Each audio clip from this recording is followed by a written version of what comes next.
Hello, good morning to one and all. Welcome to, first of all, I take the opportunity to welcoming all the attendees for the ImageGrafix Wednesday webinar. Today's topic being underground pipe stress analysis using Caesar 2. So once again, good morning. Myself, Nagarajan S, working as Application Engineer here with ImageGrafix Engineering Services. So I'll be taking for next 45 minutes detailing about the underground pipe stress analysis, how we can perform in Caesar 2. So entering into our topic, image agenda, I'll be giving a brief introduction. Then that will be followed by what are the modeling techniques in software which you are using, that is in Caesar 2. There are major two techniques. One is ALA method and the LC-PENG method. The ALA method will be discussed in my future webinars. The main discussion for this current today's webinar will be on LC-PENG method and also then anchor block restraint. Going further, what is exactly an underground piping? Underground piping are pipings which run below your grade level, or we can say it as a ground surface level.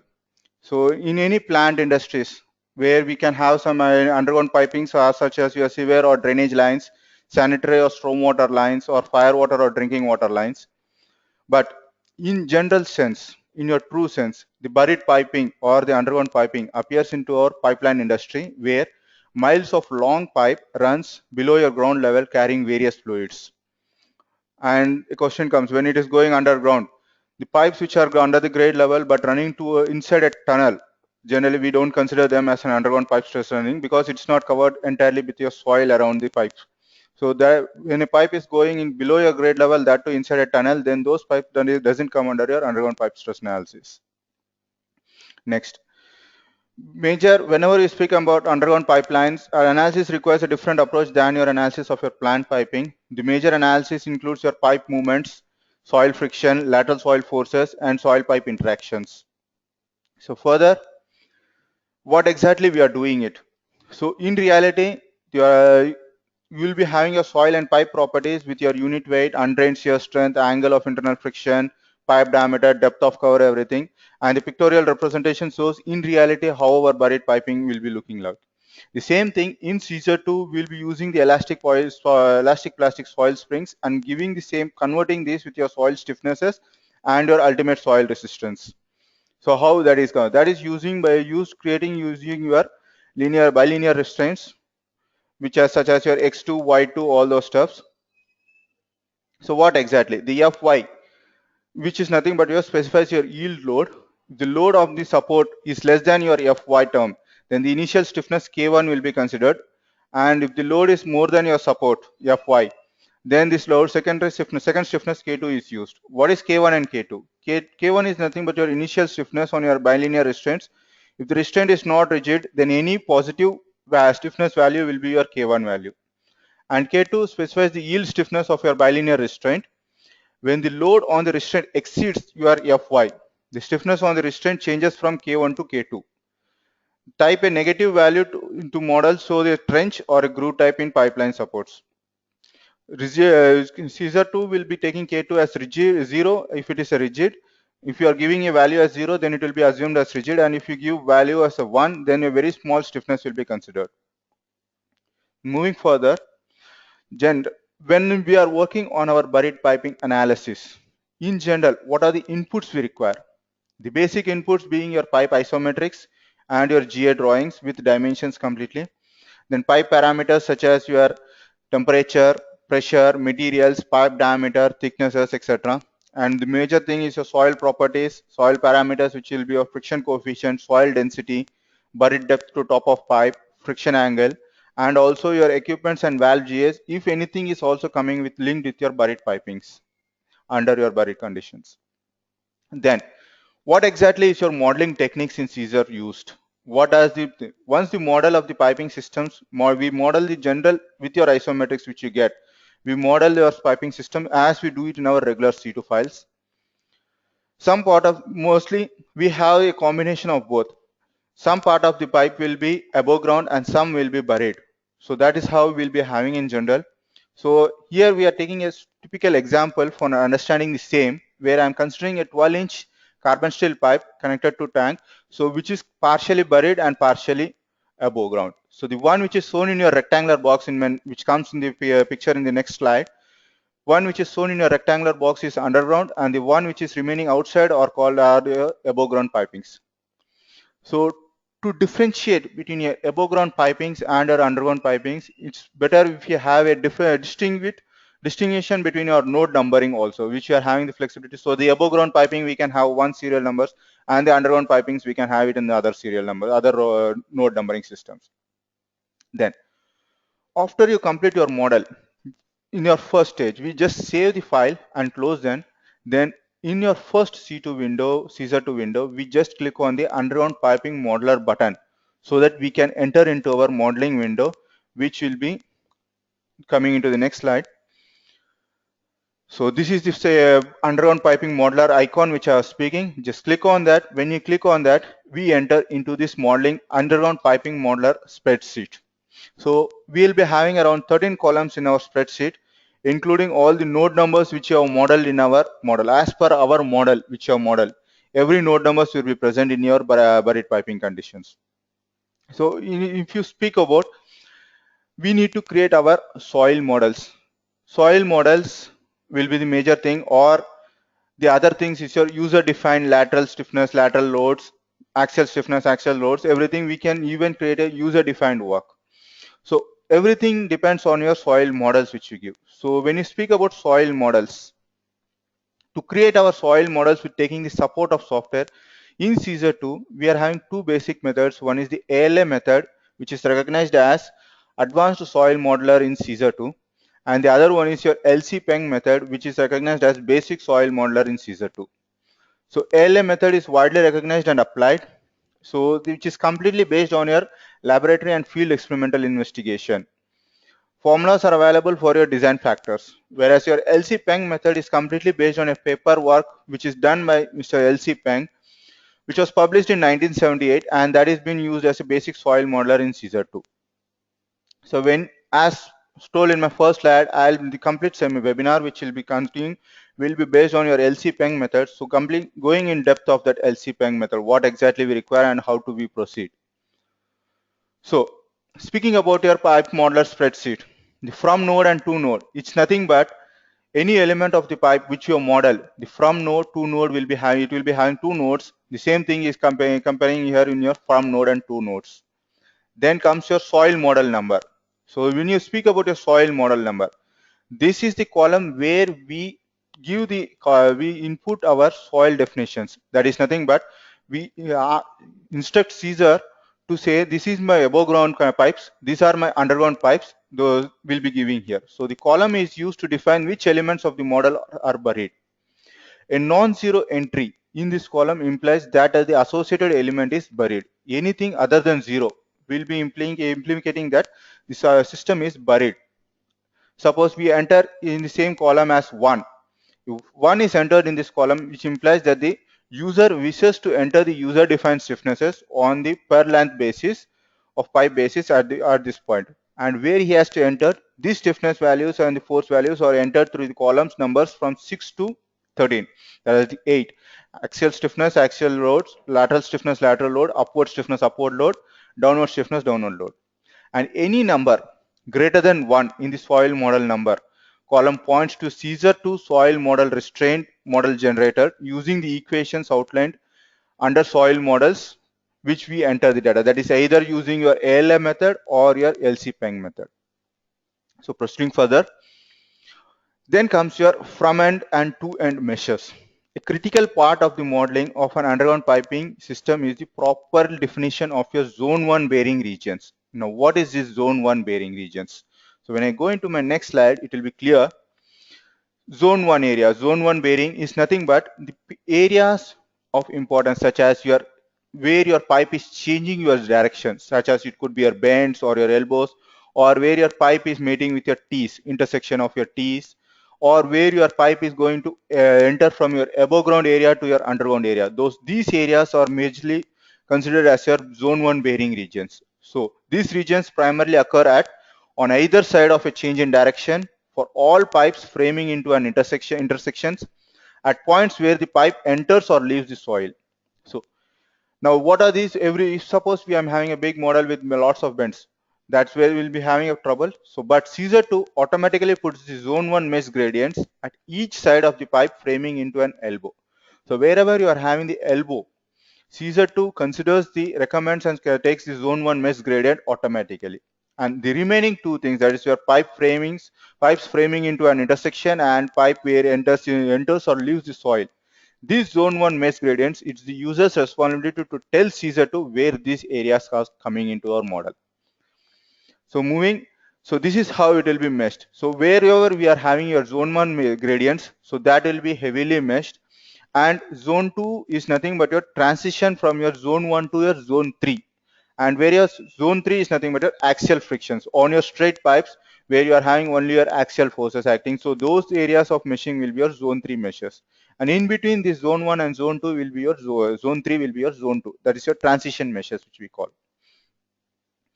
Going further, what is this user defined stiffnesses? There are 13 columns on the spreadsheet. From column 6 to 13 carry the user defined soil stiffnesses and ultimate loads. If the user defines the soil model number as 1, then it is the user's responsibility to specify all the user defined soil stiffnesses and the loads, where he has the responsibility of defining the 4 stiffnesses and 4 loads. That is your lateral stiffnesses and lateral loads, axial stiffness and axial loads, upward stiffness and upward loads, and downward stiffness and downward loads. And every stiffness and loads are defined with your per length basis, pipes per length basis only.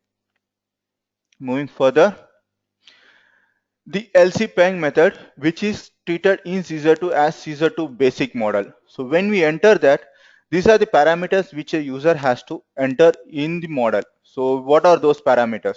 The first is your friction coefficient. So this friction coefficient is an optional if you enter your undrained shear strength in your Caesar 2 basic model window. So the standard values for your friction coefficient would be, if it is a slit, if your buried condition, soil condition is slit, then it will be 0.4, and sand if it is 0.5, then gravel it is 0.6, and if it is clay it will be 0.6, I'm sorry, and or we can have your undrained shear strength divided by 0.283 into 10 power 2. Then where it is used exactly, it is used to determine your ultimate loads and stiffnesses. That is nothing but your 8 parameters, 8 user defined parameters which we are entering it. Then next comes your soil density. So anyway we will be having our soil density, we can enter it, and the unit if you are using it will be here in my model it is kg per centimeter cube, so that's what the unit here. Then buried depth to top of pipe, which you can get it from your isometrics or your GAs.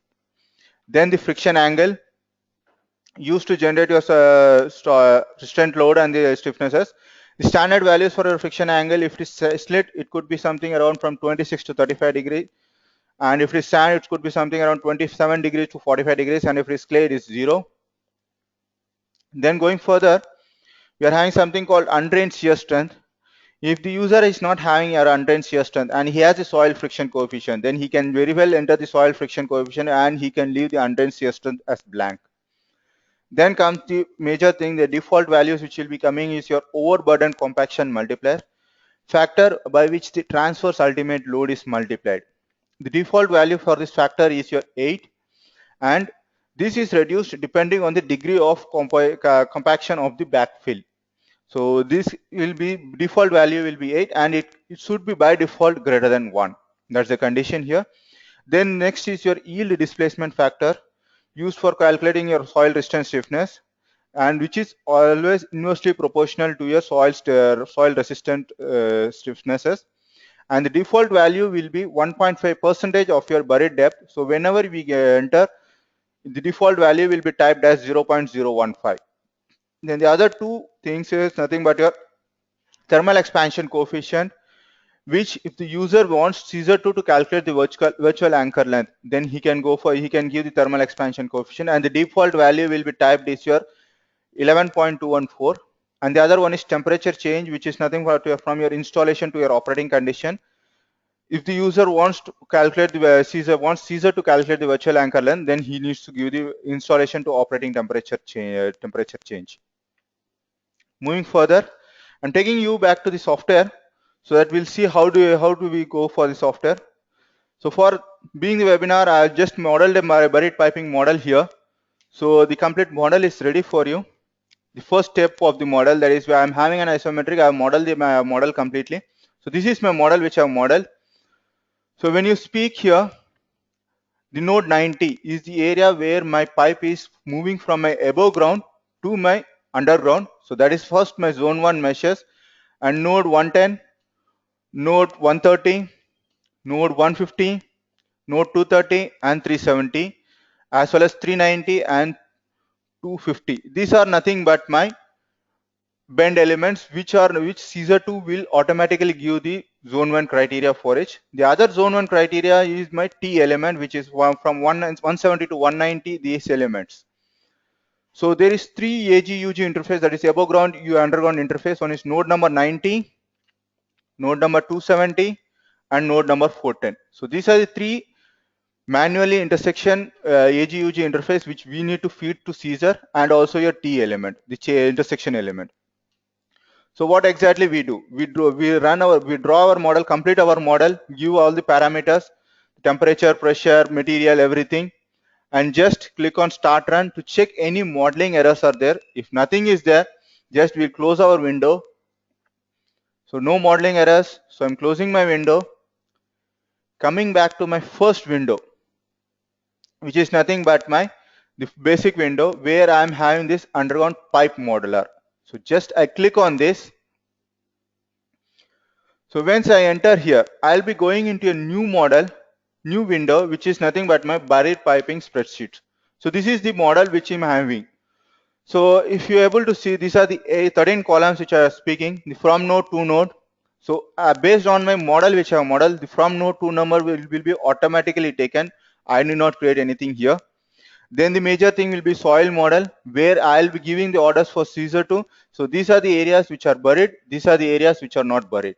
And the from end and to end meshes represents the zone 1 mesh criteria. So as an user, the Caesar 2 user, the user has the responsibility only to select the zone 1 criteria. The remaining zones, Caesar will take care automatically. And if my soil model number, if I enter is as 1, then I need to fill my user defined parameters of my lateral, axial, upward, downward, all those parameters, all the 8 parameters manually. So just I'm taking the help. I'm not going to go with my soil model number as 1. I'm going to take the help of Caesar 2 available models. So to enter that, I'm just clicking on the soil models. So when I click on that, so this is the basic soil model number. So basically the model number, when you take the help of Caesar to soil modeler, we'll be starting with 2, since the model number 1 is left for me user defined component. So the soil model type, I'm having 2 methods. One is the American Lifeline Alliance and this other one is Caesar 2 basic model. So I'm going with my Caesar 2 basic model. So when I enter this, these are the parameters which I want to enter. So I'm going for my friction coefficient from the soil department which I'm having. So I'm going for my friction coefficient as 0.5. Then my soil density as 0.018 kg per centimeter cube. Then buried depth of my soil is 2000 mm. Then the friction angle, I'm taking it as 30 degrees. Then since I have given my friction coefficient, so I am not going to enter anything related to my undrained shear strength. So since it is an optional component, if I go with my friction coefficient, then I'm not going to disturb anything with my overburden compaction multiplier, nor my yield displacement factor, nor my thermal coefficient. But I'm going to work on this temperature change. If you remember, my operating condition temperature change was 120 degrees centigrade. Assuming my installing temperature as 30 degrees centigrade, the difference is 90 degrees, which I'm giving it here. And I say OK. So I have given the instruction to calculate these other parameters to the Caesar 2 with the soil models. Now I need to tell Caesar 2 which are the part in my model which are soil model number. So if you remember, from node 90, the model is the system is going underground. So I'll take from node 90, soil model number changes to 2. Then from 270, the soil model number was again going above the ground. So that I'll go with soil model number as 0. But there was a branch section which was starting from node number 190. So again the soil model number will changes to 0, 2. And it was till 410. So from 410, it will be above ground. So I have given the instruction to Caesar 2 saying these are the part which are buried and these are the part which are above ground. Second thing which I need to give the instruction to Caesar 2 is my zone 1 mesh criteria. So I need not select the zone 1 mesh criteria for my bends. So Caesar 2 takes care of the bends. So the other zone 1 mesh criteria which I need to select is my above ground, where my soil and where my pipe enters the soil condition, that is the above ground, underground, AG-UG interfaces. So my pipe is entering soil at node 90, that is from 90. So I'll take from and mesh as my first AG-UG interface, that is above ground, underground interface. The second is till 270, that is at 270, that is in my 270 is at two nodes. So from at two node I give my other underground above ground interface. Then again I'm having at 410 where my soil property is changing from 2 to 0. So and the two node I'll give my again above ground underground interface. Then the other interface is which I need to select is the zone 1 criteria which I need to select is my intersections. So here I am having the intersection at node number 3 elements, that is 170 to 190, then 190 to 210, and the other one is your 190 to 350. So these are the T element which I created. So I selected the T elements. So if not the common intersection T element, that is node number 190 is alone, I need to select it. So once I do this, the one step which is the next step is if apart from this, if I have any other zone 1 criteria, I need to select them. That is, the user has to select them. So without that, Caesar will be not calculating the zone 1 criteria for all the areas of importance. So once that is done, straight away I'll be converting my original created model into my buried ground model. So once I do that, a new C2 file will be created with a buried condition. So if you look from 90 to 110 is my buried soil. The Caesar will be calculating the virtual anchor length since I given the temperature change and my temperature other parameters. Then what is your axial stiffness or all this, and the computed directional, the axial, transverse, upward and downward, the 4 stiffnesses and 4 loads which are speaking user defined. If you want to specify, these are your computed stiffnesses and your ultimate loads. So Caesar and your lateral bearing length, everything is calculated, and you will be having a warning saying that in your bends, if by default you have created some bends and there are some user defined node numbers, that will be deleted by software Caesar and a new bound node numbers will be, that is what it's saying. User defined nodes on bend curvature will be deleted. Caesar 2 spaces these node numbers automatically. Just say okay. You should get further thing, there were warnings during the model conversion. So that should be the first thing. And for each and every element which you have created in your model, Caesar 2 will be calculating your virtual anchor length, axial stiffness, transverse stiffness, yield displacement, also your computed stiffnesses of your axial, transverse, upward and downward every parameters, and that will be what will be converted here. So once I say okay, I'll be getting a new file with a new term called whatever the file name, original file name I created. Suppose in my condition, the original file name which I created was UG. Now a new file will be created with appendix added, a subscript added as UGB. So that is nothing but a new buried condition with the buried pipe. This is my buried file. So whatever the stress reports, displacement reports or restraint reports, whatever I want to work, everything will be done in my new buried piping only. I'll not do anything in my original file. So once I click on piping input, I'll be getting all my soil stiffnesses, everything placed in my model with my bilinear restraints completely. So these are my bilinear restraints which is created for each and every element. Suppose say at node 90, see if node 90, this is your bilinear restraints. So your K1 and K2 and your Fy. So these terms which I have explained in my slide, the same thing will be going for all your bilinear restraints completely along your model. So wherever you are having bends, see if you remember in my buried converter, I never clicked on any element for my bends. Just I went for selecting the bend. I didn't select anything for the bends. So Caesar 2 has taken the bend elements. Caesar 2 has broken the bend elements according to my model criteria and given my soil restraint stiffnesses, everything here. So if you look into my straight pipe, so this is my zone 1 criteria meshing. So these are my zone 2 criteria meshings and these are my zone 3 criteria meshings. So whenever I go far away from my zone 2, so then I'll be having my zone 3 criteria. So you may have selected the T and these are the areas. So now what is this? So everything will be done, and the straight step which I need to do is straight away I can click my batch run. So when I click on my batch run, here I can check for my stresses, I can check for my displacements, all those stuff which I require. So mostly in our buried conditions, the system will be failing under our expansion conditions, even for slight change in temperatures also. So in my current model, if you look, my stress summary, my sustained condition, the stress is very well within my limit, but my expansion condition, I'm having a lower limit of 125%, excess stress of 25% at node number 190. So how do I rectify this? What is the criteria for me to rectify this?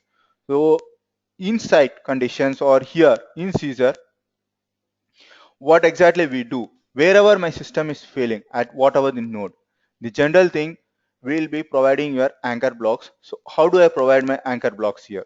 So that was on node number 190. So first I need to search where my exactly my node number 190 is. Yeah, well, good. That is on my T. So here, this is the area where my system is failing. So this is the area where I need to study. So I can go for my node number 190 to provide my anchor blocks. So at node 90, I'll just provide an anchor to check what's exactly happening in my system. If the system is passing, so well and good. Whatever the restraint load I'm getting, that will be my required anchor block load for my construction. So what exactly is your anchor blocks? It's nothing but your concrete blocks, or which will be acting as a thrust blocks or everything in your soil condition to absorb the thrust force into, and it will be transmitted to the soil. So it will not be having in your pipe or anything in the model. So when I go, yeah, my system now it's passing. So when you speak, yeah, it's come under 97%. So it's well within, my system has been passed. So I just whatever we require further, any report generation, all those stuffs, we can do it here itself straight away. So now where is this 145? If you want to work, if you want to make your system reducing, again we need to go for our thrust blocks areas only. So it could be on the particular node element itself straight away, or somewhere nearby that node element straight away. So yeah, that's the thing. So coming back to my PPT.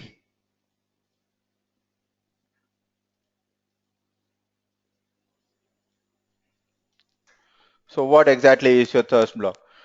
So this is called your anchor block restraint. So here in our model, if you look, we have provided an anchor to make our system to pass. That is nothing but your anchor block, which will be a reinforced concrete blocks, which is cast around your straight pipes, which is designed to restrain the pipe against your longitudinal movement.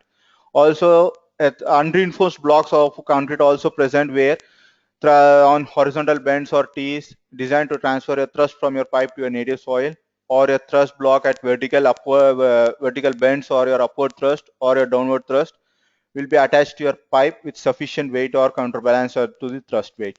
So this will be your anchor blocks.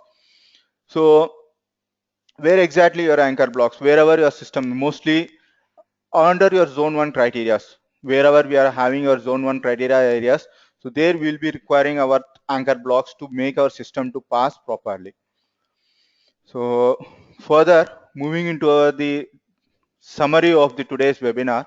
So during the process of creating your buried model, the model removes any restraints in the buried section. That is, if in your first model which you created and in the area of buried piping you have created any restraints, and then you are converting your buried piping, the restraints created will be removed by Caesar 2. So once the model in the buried model, suppose I want to mandatorily give that restraints, then any additional restraints in the buried section can be entered only in the resultant buried model enload.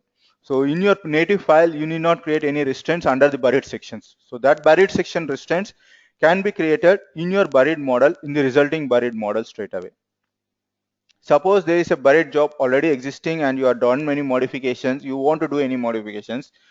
These modifications it's advised to do in your native model, and you can convert that native model again into your buried condition. So the existing buried model will be overwritten successfully once the new buried model is created. In the buried job, eventually that is eventually run to compute displacements and your stresses, everything. That is your converted buried model only. That is your UGB. As per my model, that is only used to compute the displacements and your stresses for your conditions.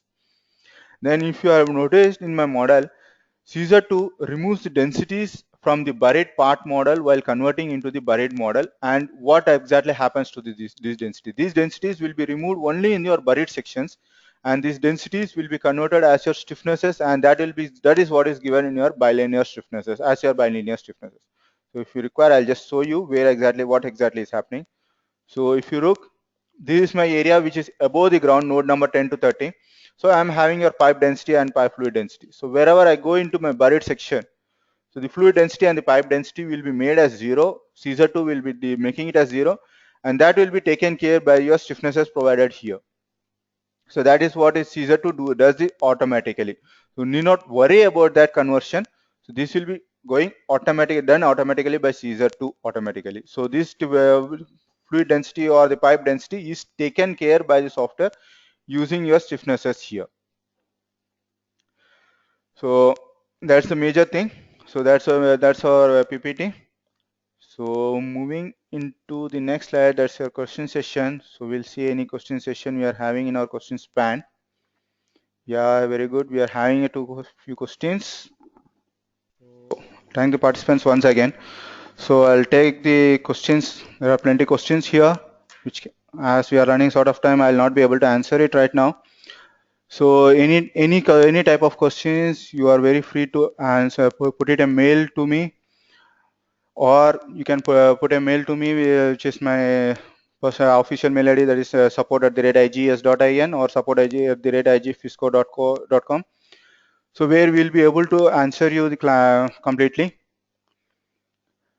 And once again, I take the opportunity to, on behalf of ImageGrafix, for thanking the participants who have attended this session. Hope our next session will be querying you. We'll be having our ALM method for our next webinar. Thank you once again.